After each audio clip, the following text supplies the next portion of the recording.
much for coming out this afternoon, and we're delighted to have today Professor Srilata Raman from the University of Toronto, from the Department for the Study of Religion, where she is currently an Associate Professor of Modern Hinduism. I'm sort of reading this off the announcement here to make sure I'm not making any mistake, because I know I have known Srilata for almost 15 years now. I think we go back quite a long time.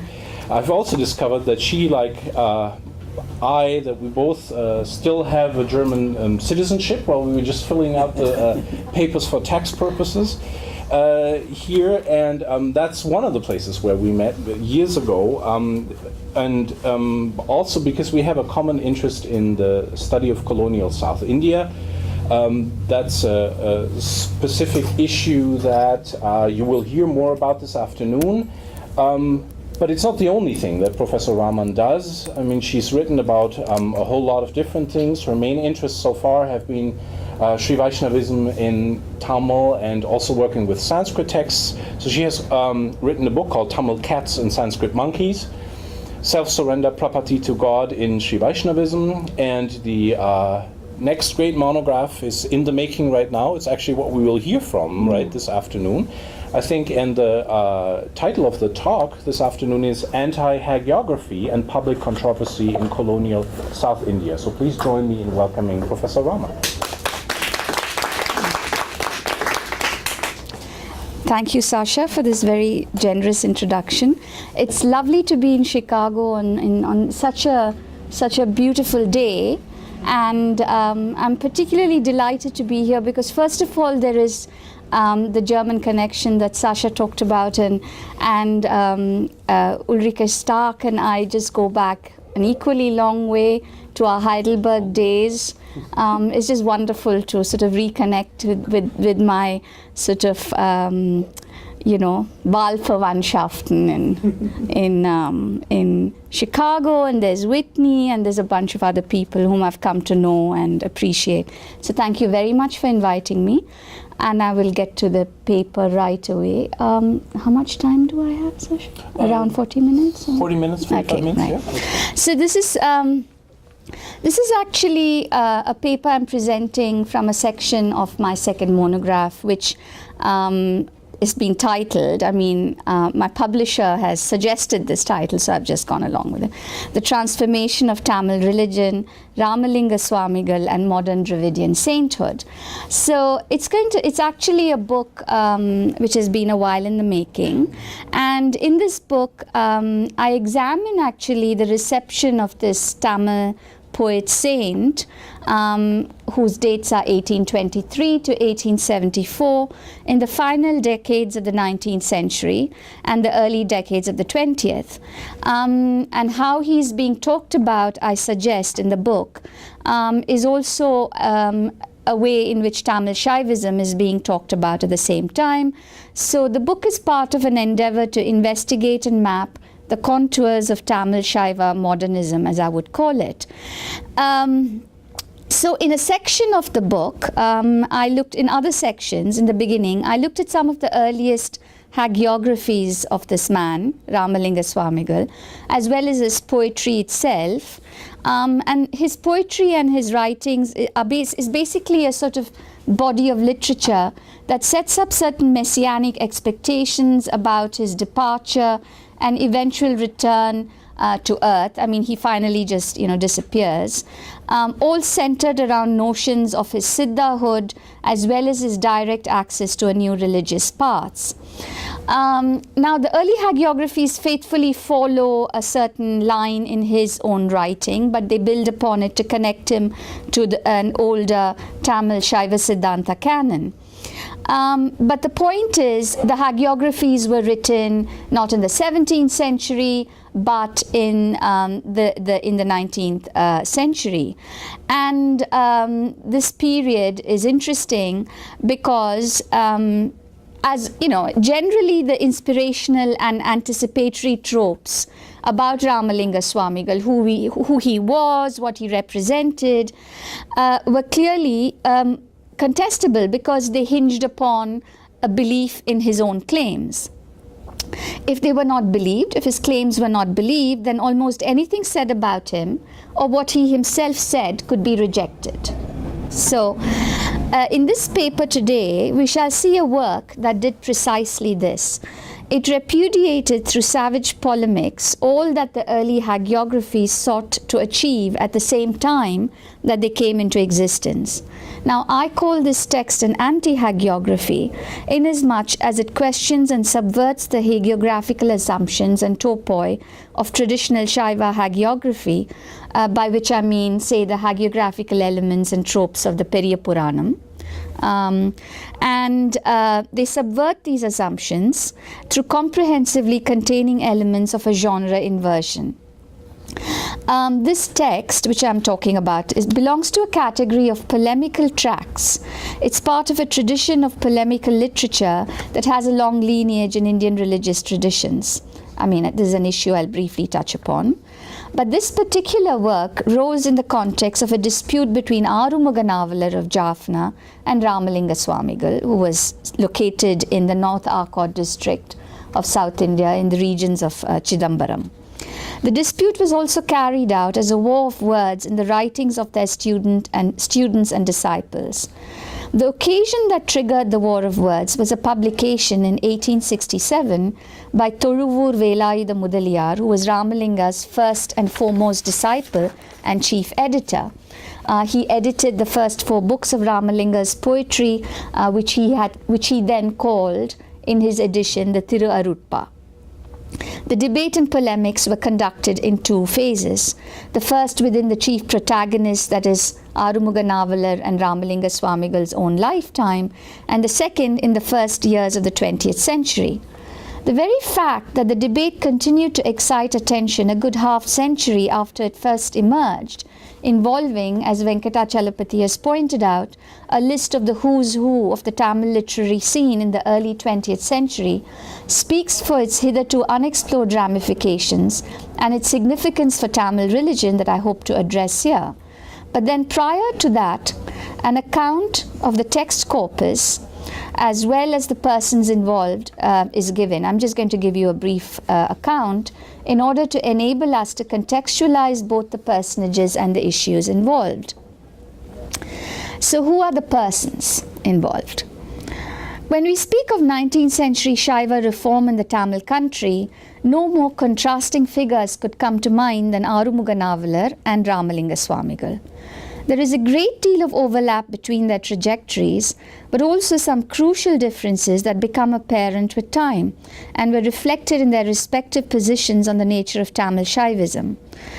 Ramalinga Swamigal, if one were, I'm here just being, if one were to produce a Twitter biography of him, which I'm just going to do now because of the lack of time, might be summed up in the following list of words. Low caste Velala origins, he belonged to the Karunigar caste, which was not high caste. Place of inspiration Chidambaram. Early deprivation and poverty. Childhood education in traditional Tamil Shaiva Siddhanta religious literature in Madras.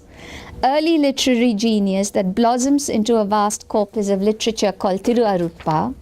Later departure into the Mufusil, back to the environs of Chidambaram. Visions and powers, self-styled Siddhahood, founding of a new and unsuccessful religious order, focus on hunger and poverty in his writings and the alleviation of both, mysterious final disappearance in 1874. That's Ramalinga for you in a very few words. Arumuga Navalar, very contemporaneous, 1822 to 1879 were his dates. In contrast, comes from a very different social and religious background. Born into a family of Karkata Velalas from Nallur and Jaffna, who were the upper caste of the Tamils of Jaffna, part of an elite social group that had continuous historical links with Tamil Shaiva Siddhanta in southern India. And also long-standing literary links forged between Tamil scholars on both sides of the Park Straits. So these connections enabled Navallar's easy acceptance among the Tamil Shaiva Orthodox and his success in southern India after 1849. There are excellent works on Navallar, both in Tamil as well as by Dennis Hudson, more recently an unpublished thesis of Darshan Ambalavanar, etc.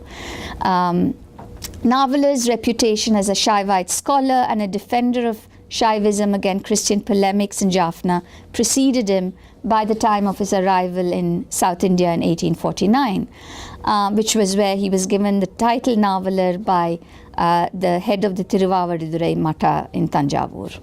So Navallar's activities fall broadly into three interconnected spheres: education, religious reform, and editing and publishing. His activities on behalf of Shaivism include the edition and publication, actually excellent editions of classical texts, and on the other hand of polemical anti-Christian and pro-Shaiva tracts.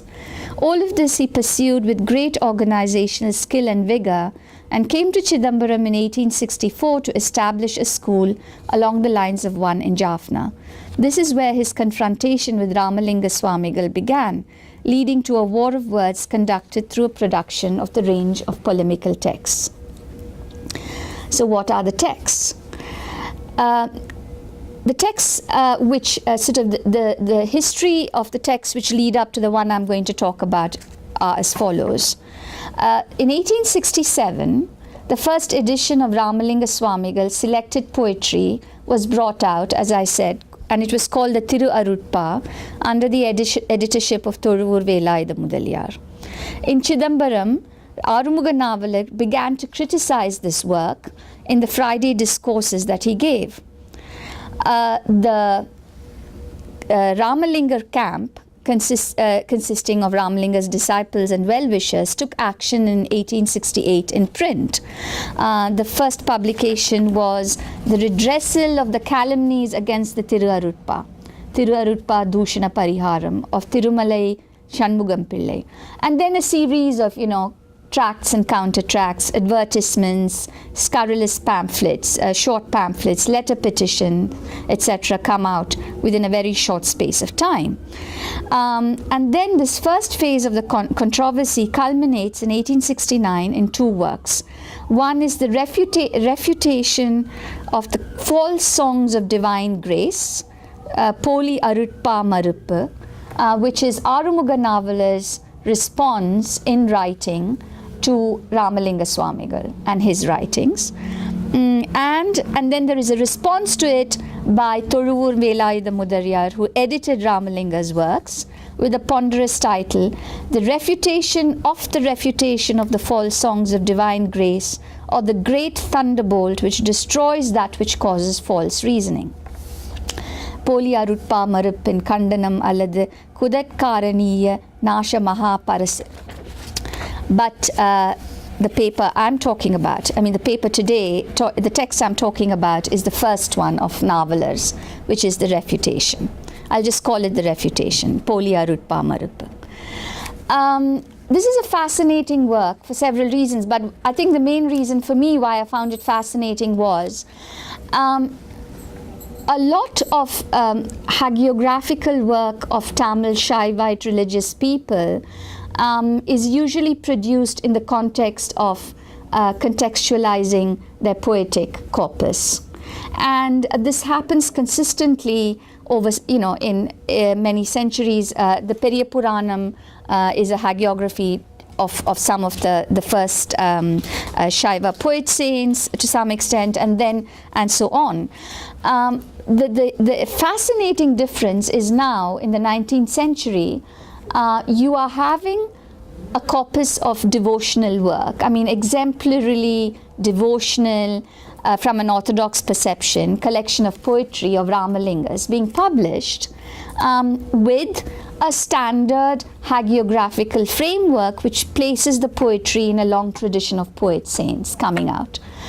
And what happens, there is almost immediately this counter work which debunks all the claims being made for the religious poet and questions his whole religious identity. This is something that is only happening in this period, and I want us to sort of reflect about that. The Refutation is a work in which Ramalinga Swamigal is shifted from a world of hagiographical perfection into a world of biographical ambivalence, into a form of thinking about the holy life as constructed of subterfuges and lies, of gaps and contradictions that have to be mercilessly exposed. In short, to write about him is to write the biography of a holy scoundrel. Yet, we will see that the Refutation is a remarkable document, not so much for what it consciously sets out to achieve, as what it unwittingly does, complicating the questions of what we can know and how much we can know about a person, showing the unreliability of facts in that they might well generate the opposite effect of what they intend to generate. For an anti-hagiography may in fact create empathy and affection for the very subject that it seeks to satirize and debunk. Further, this is a document that functions as a fulcrum or pivot around which hagiographical and biographical interpretations of Ramalinga Swamigal revolve, pushing them, future biographies and hagiographies, pushing them in the direction of rejecting its premises by transcending them, moving Ramalinga Swamigal into a space beyond the claims of traditional Tamil Shaiva Siddhanta, or contrarily, dealing with these objections from a position of ambivalence and puzzlement. So, how does Navalar begin? Now, this is a complex text with very many arguments, and I can't do justice to these arguments in the talk. And if you like, we can bring up some of the issues later. I'll just stick to presenting perhaps, two issues which Navalar brings up. Navalar builds up an intricate and complex set of arguments. But as I said, I'm going to refer to two specific issues which are expressive of some of the broader matters at stake, and then briefly allude to some of the other anti-hagiographical motives in the text. So what are these two issues I'm now dealing with? The first refers to the issue of what constitutes the traditional Shaiva Siddhanta canon. The second as to who constitutes a Shaiva saint. I haven't gone into this in this talk into what the traditional Tamil Shaiva Siddhanta is. I beg your pardon for this, but I just don't have the time. You'll have to assume something about it. That is a sort of a sort of dualistic Tamil theological position, which sort of becomes the de facto Tamil religion in modernity.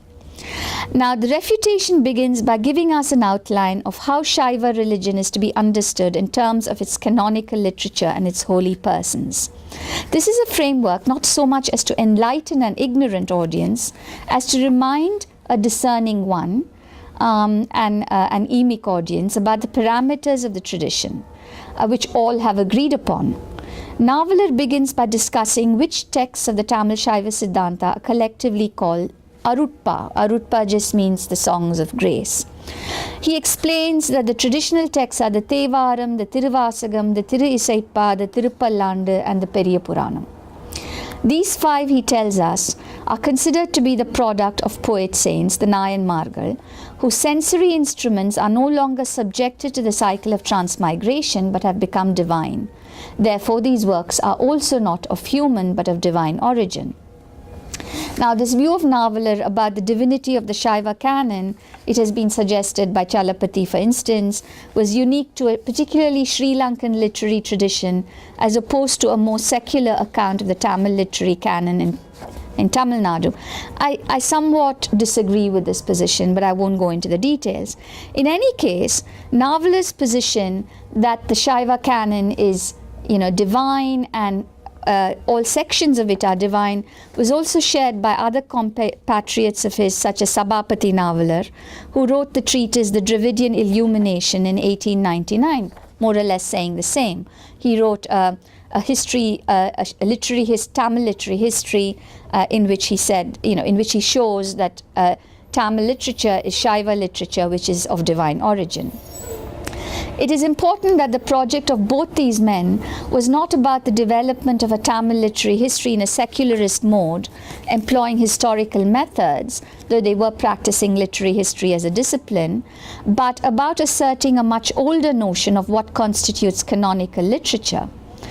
And it is by drawing upon actually the older notions of what constitutes Tamil literature and canonical literature that Navalad presents his view of what constitutes the songs of grace now in the 19th century.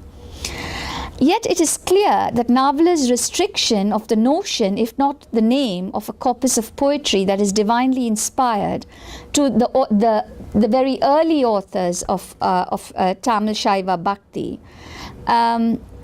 is a somewhat specious argument in the lights of notions of literary inspiration and canonicity in the Shaiva Siddhanta. While the earliest bits of the corpus, the Tirumurai, occupies a special sacrosanct position, the tradition, of course, constantly acknowledged the emergence of post-Tirumurai religious poetry as also divinely inspired. So as late as the 15th century, Arunagiri Nadar, or the 17th to 18th century, Tayumanavar, were poets who wrote,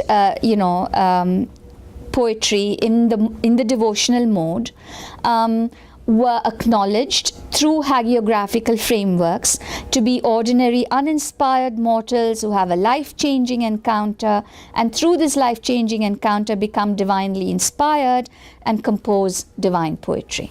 So this is a topos that remains intact well into the 18th century. What therefore motivates Navalad to reject this particular topos for Ramalinga Swamigal when he accepts it right up to Tayumanavar?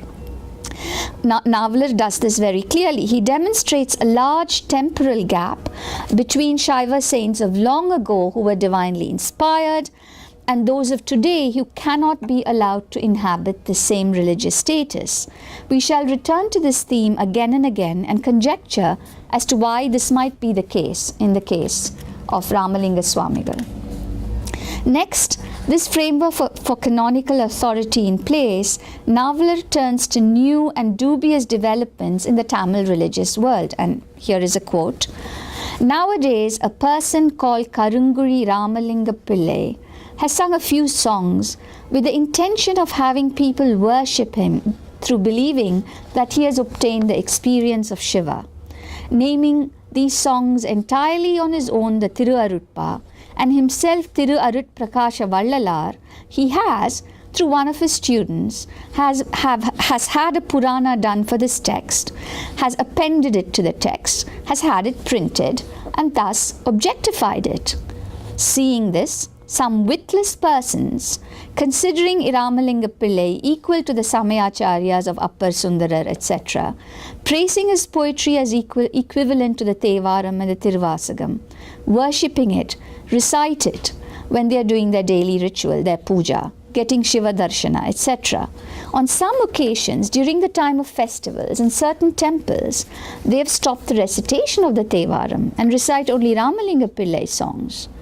There is no other reason for why these poor wretches are infatuated and led astray other than the fact that he and his disciples are roaming around saying that it is stated in the songs that he has obtained God's grace, that he knows alchemy, and that he has performed several miracles.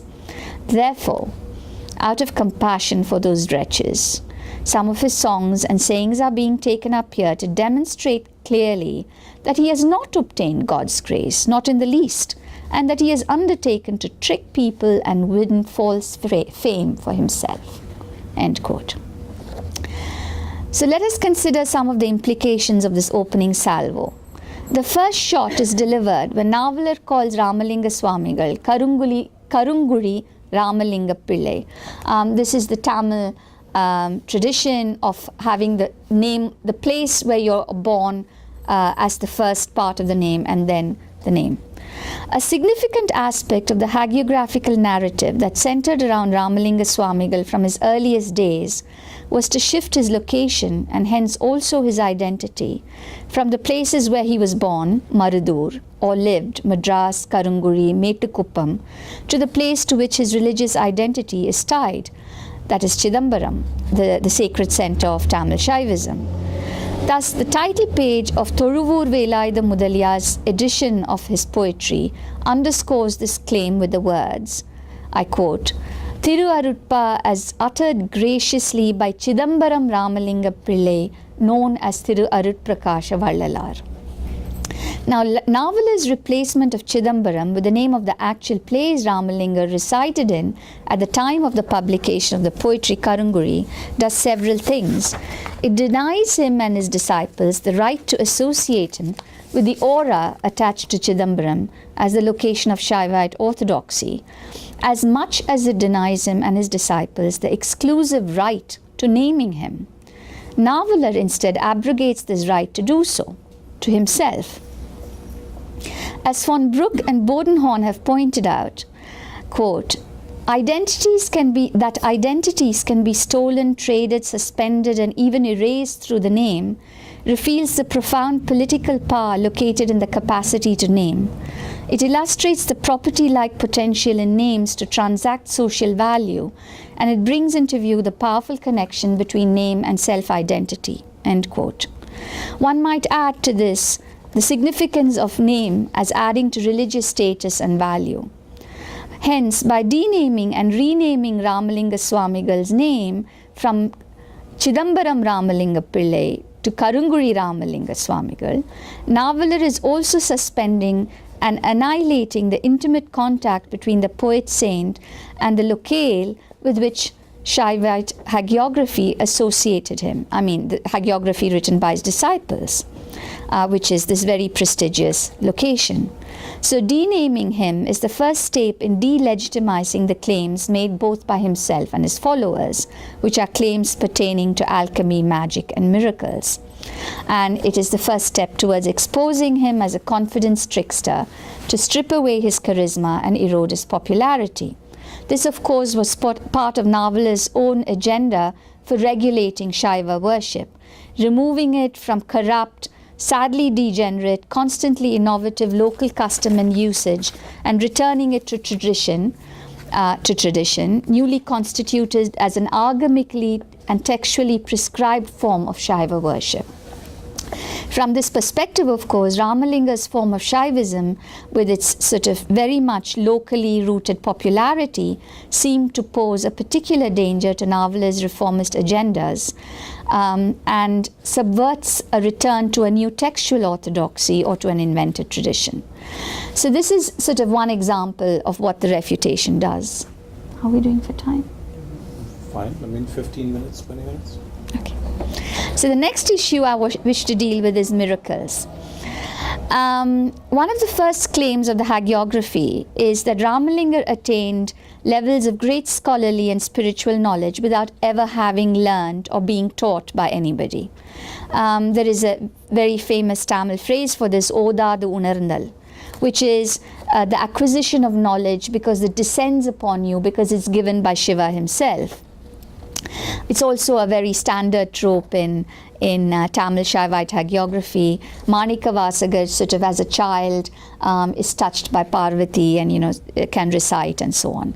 And this is taken up by Ramalinga's disciples and explicitly mentioned in the hagiography. And Ramalinga himself says in his poetry that he experienced and was able to sing his songs from the age of 9 because of Odadu Unarndal.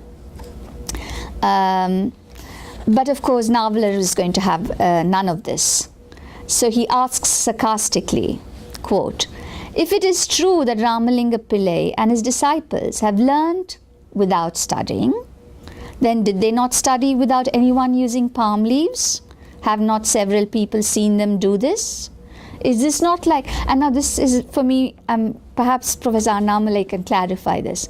Is this not like trying to hide a pumpkin inside one's food? Or does it mean only the two languages of Sanskrit and Tamil?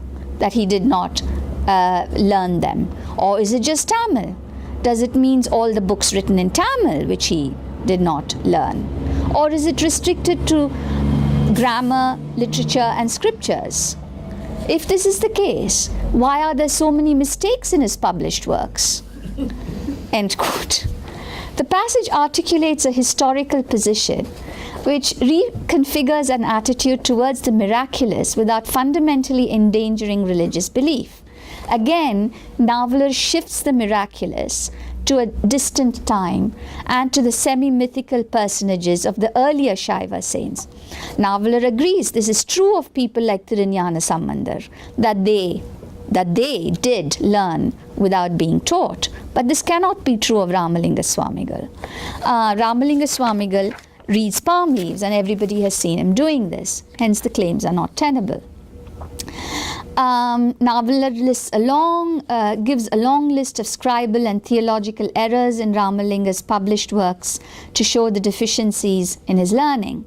He lists approximately 25 errors in the 1851 edition. He makes a mockery of his erudition and questions whether anyone with such poor scholarly credentials can be considered as endowed with special knowledge. This section of the Refutation also gestures to the cultural attitudes that centered around publishing and printing in the mid-19th century, where printing seemed to offer a new historical opportunity to both bolster and criticize or shatter scholarly reputations. To demolish Ramalinga Swamigal's worldly reputation as a learned scholar becomes part of a strategy to unravel his divine reputation. And a final issue which I'll mention is Navalar's observations about the manner in which Ramalinga lives and goes about his work, his peregrinations as a wandering ascetic. It's significant how frequently in the Refutation, Navalar uses words like roaming, alaidal, and wandering, tiridal, in the context of speaking about Ramalinga's life. Ramalinga himself wanders around tricking people and running away from exposure. His disciples roam the streets making false claims about him. His wife wanders around with an itinerant ascetic having deserted Ramalinga, and so on. In all these repetitions of wandering, we see the new colonial discourses of citizenship in the Tamil country of this period that made imperative the creation of a sedentarized and disciplined local population, which was part of the larger historiographical project of the creation of a Tamil country between the late 18th and late 19th centuries. We also see, ironically, in this contempt for a wandering ascetic figure, Navalar's mimetic bonds with the very paternal figures and institutions he repudiated so strongly in other polemical tracts which he wrote, who constituted the religious and political others, such as the Christian missionaries and British administrators of his time. So interestingly, though he takes up those same positions, he actually takes up the position of a colonial administrator when he criticizes, Ramalinga's wanderings. So Navalar himself, it appears, was seeing Ramalinga's influence and popularity as a nuisance, if not a threat, to the regulation and regimentation of the modernist Tamil Shaivism which he wished to bring into creation.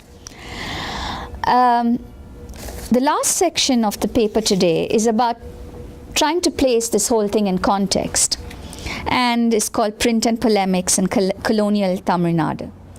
The polemical refutation of the theology of one's opponents as the prima facie position, followed by the establishment of one's own views, has a long history in both Sanskrit and Tamil pre-modern religious commentarial literature, as Whitney can vouch for that, and the classical commentaries, for instance, on the Vedanta Sutras of Shankara, Ramanuja and Madhva, for instance, all contain sections of this kind. At the same time, you had individual works that were devoted to a refutation of the opponent's position alone, and frequently the pan-Indian reputation of a polymathic scholar was established on the basis of his reputation for composing such works, as for instance that of the 14th century Sri Vaishnava theologian Vedanta Deshika, for his works such as the refutation of the doctrine of others, Paramata Bhangam, or the 6 types of censure, Shatadushani. So taking a stance and meeting one polemical attack by another, therefore, was common practice in medieval Sanskrit commentarial literature. Often refutation and assertion was also seen as the best mode of clarifying one's own theological position, working out subtleties of difference from that of others. Thus the 14th century Tamil Shaiva Siddhanta work of Umapati Shivacharya, the Shivanyana Siddhiyar, is considered a definitive work precisely because it follows this format by delineating a specific Advaitic position of Siddhanta as opposed to Kevala Advaita.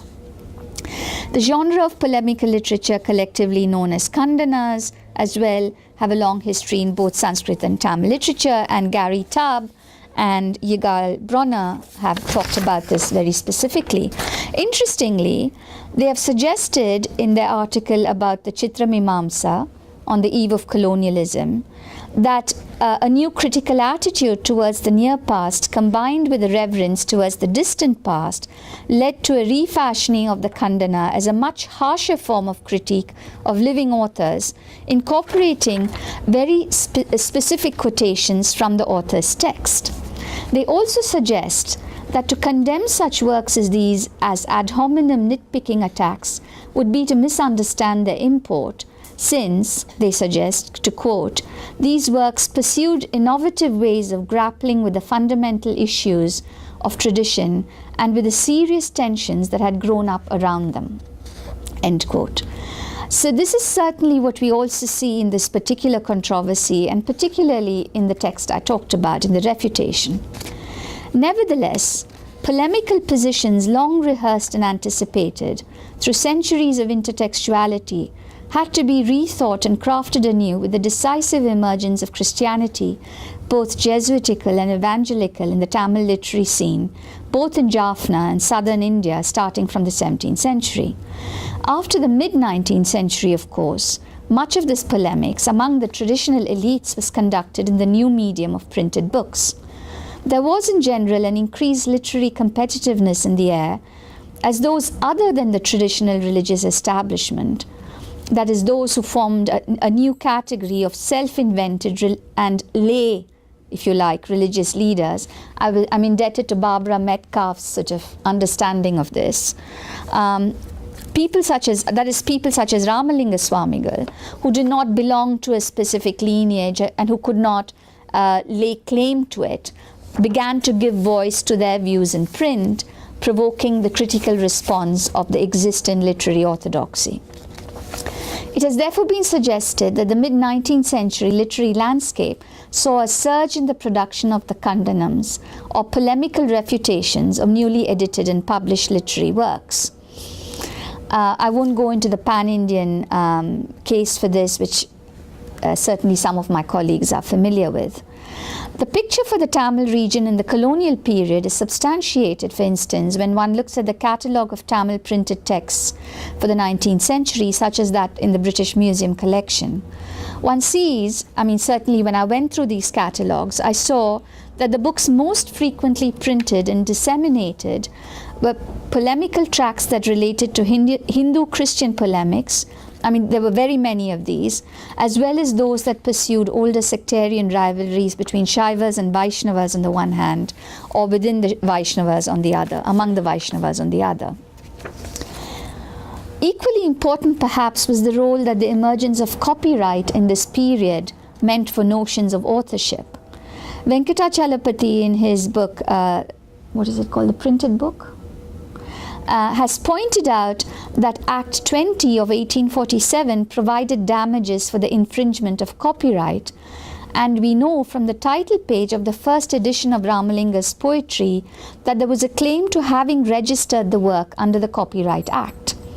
Navalar, with his own printing and publishing activities, must have been well aware of the implications of copyright for authorship.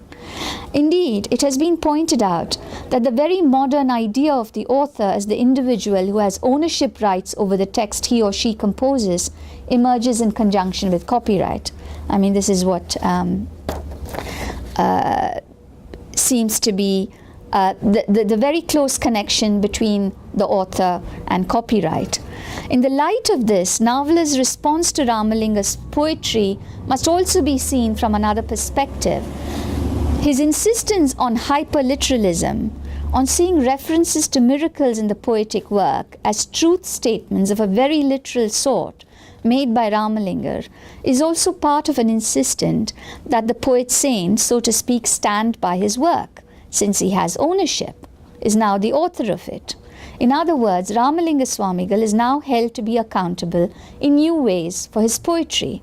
This is done at the expense of refusing to recognize that the poetry is embedded within a long tradition of devotional Shaivite poetry that employs the same tropes that Ramalinga does, and therefore that one might need to speak of the conventions of a poetic persona rather than the person of the poet himself when engaging with the poetry, or the conventions of the hagiographical persona when speaking of how his poetry is interpreted by his followers.